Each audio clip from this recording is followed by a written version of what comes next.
I'll be reading the later sections of a new book called Tiepolo's Hound.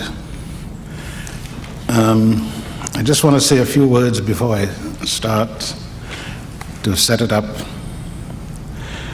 Many years ago, on my first visit to the States, I went to probably the Met and saw a painting in which what staggered me was the stroke that the painter had taken to make the light on the inside of a dog's thigh. And the exactness of it was staggering because it wasn't only the stroke, the simplicity and power of it, but the accuracy of the color of the paint, which contained light in it. And that has haunted me for a very long time. It doesn't mean I don't sleep because of it. But as I began to work on my painting more, and because I was going to do a book with pictures, then this became much more formidable as a problem because I still have not found the dog, the image of the dog. I've looked and I've been told by other people where to look. The painter, I thought, who had done it was either Tiepolo or Veronese. I used to say Veronese until I got sophisticated. And actually, Veronese makes for some funny rhymes, like take it easy and so forth.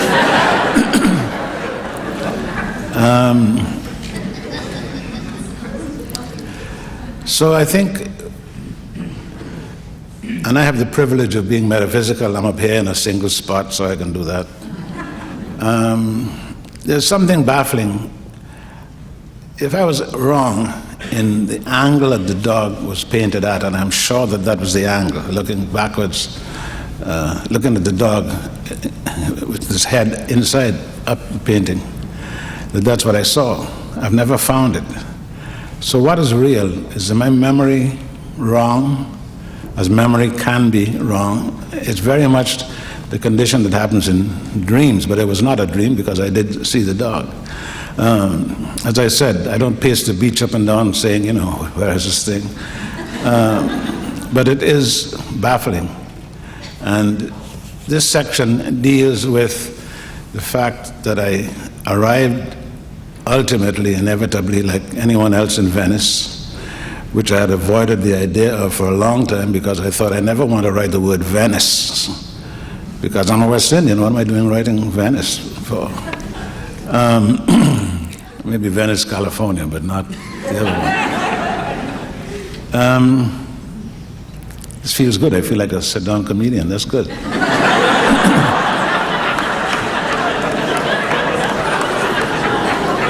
Good audience. Yeah. Maybe I'll give this up. I'll just give you a few jokes.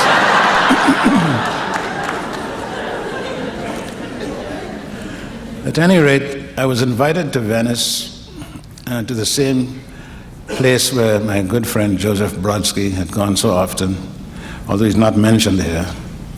And there was down the road a church in which the painting by Veronese, Feast in the House of Levi, is there. And the painter to whom the dog is ascribed is either, as I said, Tiepolo or Veronese. So in going to Venice, I looked around a little, but the dog was not in the painting. Maybe I don't want to find it.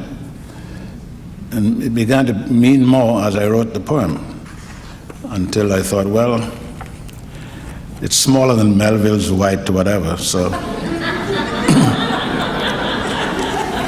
So it's a shorter book. It's just a dog. It's not a whale.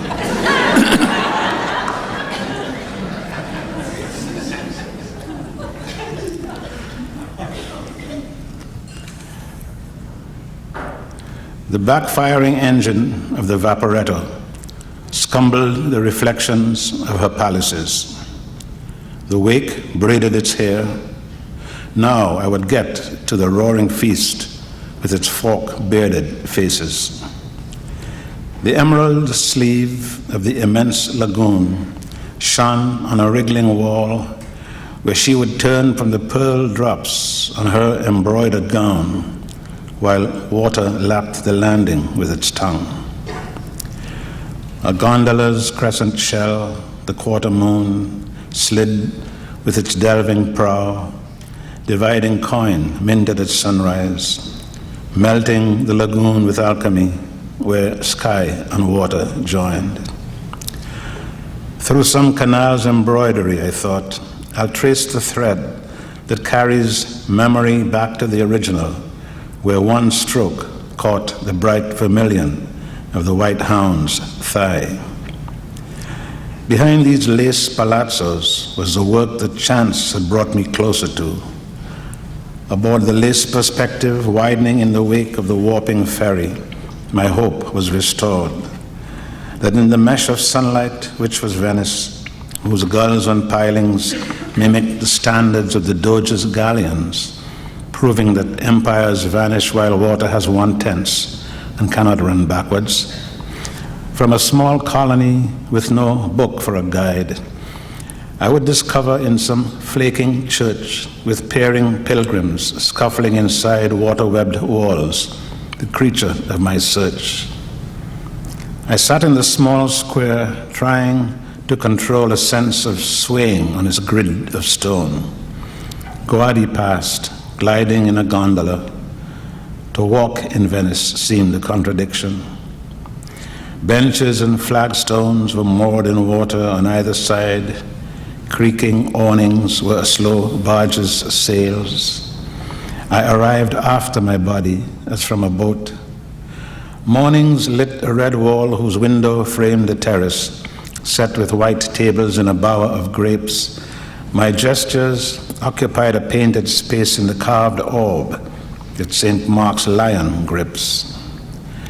A flag's cheeks filled with wind. Light shaped the square. A strenuous fountain failed to touch the sky. Pigeons exploded, darkening the bright air, and settled on a bridge short as a sigh.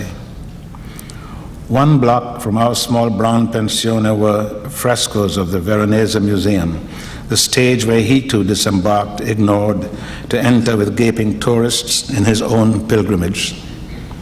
What was this strange transaction? What bronze horse arched over a square's traffic was my own imagination's envy?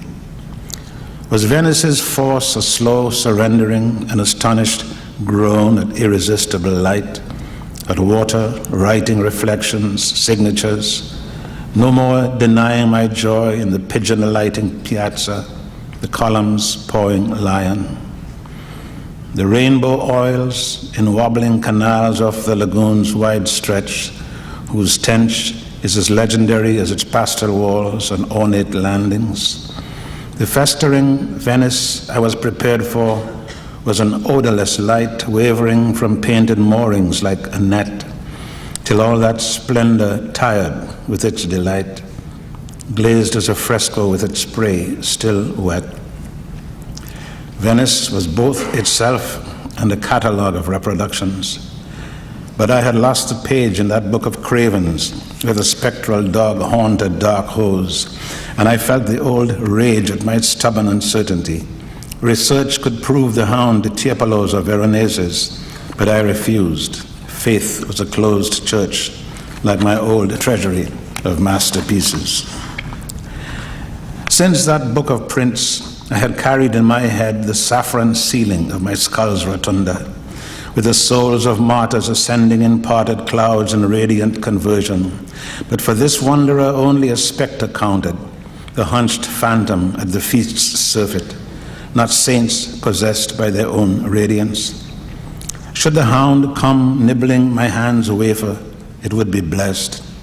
But I felt that had I stalked it, the spectral dog would hide in a forest of hose, peering behind the folded dog's ear of a catalogue, then bolting off, catching my scent upwind. I moved her image as one might a chess piece, looking over her emerald sleeve with parted lips. The white wolf, eyes slits, nudging her knees. the windowed ruby glass from which she sips. The wolfhound skinned its teeth in a snaring curse as I approached the wall. I was there alone. My shadow joined the feast. Then on the fresco's wall, a door opened, and the dog was gone. The white dog turned and leapt from the fresco to trot, head nodding, through a shadowy scene, a lapping canal, leaving the echo of a white silhouette where it had been, as if its outline had been drawn in error to be repainted by its maker's hand, crouched in a doorway where a spectral terror it guarded memory like a real hound. What if at the maze's end I did not encounter the hound in profile and graceful in its arc with its brightened thigh? At least I could recount the flame that had led me, a tongue in the dark, as the lamp of Eurydice's hair led Orpheus to Mercury's whispering winged feet through the gloom, or better still, in the morn's deepening dusk, a palm shields a match and a lamp warms a room. The growing cloud of doubt gathered its pace across intellectual brightness. Dyslexic fog furred and obscured the edge of a fresco's surface. Was I scared to death to find this bone-white dog? Devoted as a candle to its church, the thigh flared steadily. More affliction than quest now. I would end my search if faith were just the fiction of a fiction. The dog was ageless, not I, its beholder in the shuffling crowd. Was I afraid to meet my white-haired love, looking over her shoulder, paused on a marble couplet at the Met? Cowardice, stubbornness, indifference made too much of the whiteness of the hound, whose reproduction in some book of prints of sacred frescoes I have never found, until I doubt the very beast's existence as much as mine sometimes, like the white sound made by a snowfall on a winter fence, the thunder of my shadow on white sand. Preserve it with the details of a dream. As in a dream, the roaring, voiceless feast, white hand, white hound, as I remembered them, Dominus Canae, the rechristened beast. Why at the house of Levi, though, unless in all the autumnal riot of the house, Sephardic guests in silvery coined Venice were welcome then, and a few turbaned Moors. His reputation on a dagger's point, jealousy's swirling cloak, and envy's ambush in liquid alleys only brightened his paint despite these dangers. What came from his brush? A feast to flatter one luxurious Jew who paved his acclamation with new coin, like sunrise on the square, with crumbs he threw to applauding pigeons, seasoned in their scorn. This vast, blasphemous fresco, hasn't he learned from the foul-mouthed canals of his disgrace to comport himself? This dish of water meant for a lapping hound, flung in the church's face. The visitor to Venice becomes a student of water in its biography, which is life made easy by gossip. I heard this later from waves that whispered, Paolo Cagliari Veronese, a sculptor's son, was, for feast in the house of Levi, charged by the Inquisition for irreverence. Too Semitic in his symmetry? Who knows? I saw a white crow's mask on the face of Venice. Painting releases our benign surprise at a cold face while we take a white hound for granted. But what if among three magi's in the rush manger, one lifts a black hand? I ravaged a volume on Tiepolo later. I was searching for myself now, and I found The Meeting of Antony and Cleopatra. I was that grey Moor clutching a wolfhound. Tan and excitable, the dog frets at her, the queen gliding in jewels on her train. Venice is dimming, her diadems in eclipse, her fleet foundering at Actium. Once again the pages turn their sails. This time, the banquet of Antony and Cleopatra. Here the queen poises a pearl over a goblet. In the quiet, a Moor in a doublet and brown hound frame the scene. This was something I had not seen before, since every figure lent the light perfection that every hound had its attendant Moor, restraining it with dutiful affection. I riffled through the derisive catalogue, determined that the fact was not a vision. The dog, where was the barking dog. Their postures wrong, nothing confirmed my version. The prince confirmed his debt to Veronese, his distant master, tiringly inspired. He learned from him to keep his gestures busy and the light clear. By now he has acquired the weight and flourish of a public syntax, Veronese with colloquial scholarship, the repetition of deep-fissured backs and saffron clouds bearing their virgin up, enormous banners gusting in the wind, golden clouds lift the apostolic host, their postures born from Veronese's mind. He is their shaper, their instructive ghost. Bright-bellied stallions neigh, and chariots stir tinted smoke, not dust. Their pawing hooves trample the light. The bright rotunda riots with fury that is motionless but moves. O turbulence, astounding in its stasis. O bright and paradisal wind, conveying the swirl of robes, the light uplifted faces in the cloud's core, ascending and yet staying. With their bare souls as if their legions spun like leaves in an autumn gust, but noiselessly, a saffron glow, not from our mortal sun that sets and rises, shadowless ecstasy. Ordained, we understand that orthodox depiction, but joy carries it away to weightless grace, the way a pilgrim walks on cloud paths to the Holy Family. They evolve via Veronese, his bodies that tumble in bright buoyancy and lift above cloud-chasmed crevices, their robes in a vertiginous argosy, his putti light and smooth as bubbles blown by a saffron wind. It is always late afternoon in his paradise, in the blessed stone bay of a ceiling busy with its freight, Venice inverted, hectic with the sails of crossing saints, and above them the star of the coined water, weighed in her scales, commerce and faith, money and mystery. Dante in paint, but not quite paradise. Yet there is a fixed sublime in Tiepolo, whose light is always a little before sunset, a sweet dissolving like high summer snow, a vision so acclimatized to faith and orthodoxy that when we look on her, we see a breathless beauty without breath, the infant cradling, cloud-enthroned Madonna. I had followed in the footsteps of the Hound, and not the Hound my shadow. The Hound was white. If that were all, nothing had been found. It stands as still as when he painted it. I still believe its phantom and the event that from apprenticeship led me so far, when the bright, startling thigh before me went like its own candle, separate, secular.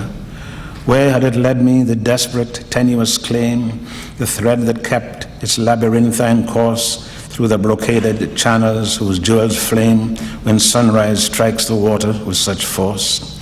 To history, a bellowing minotaur pursued and slain, following as termites do those furrowing tunnels, couplets, to where this mixed obscenity made by the two coupling worlds, a beast in the shaft of light, trample its filth, a beast that was my fare, myself, my craft, not the white, elegant wolfhound at the feast.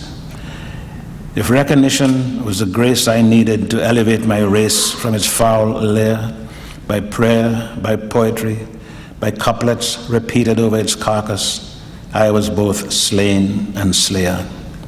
Time swung its pendulum's axe through any weather. It swayed inside my heart. I heard it where the dial stared, then brought its palms together at noon and midnight in a steepled prayer. Thank you.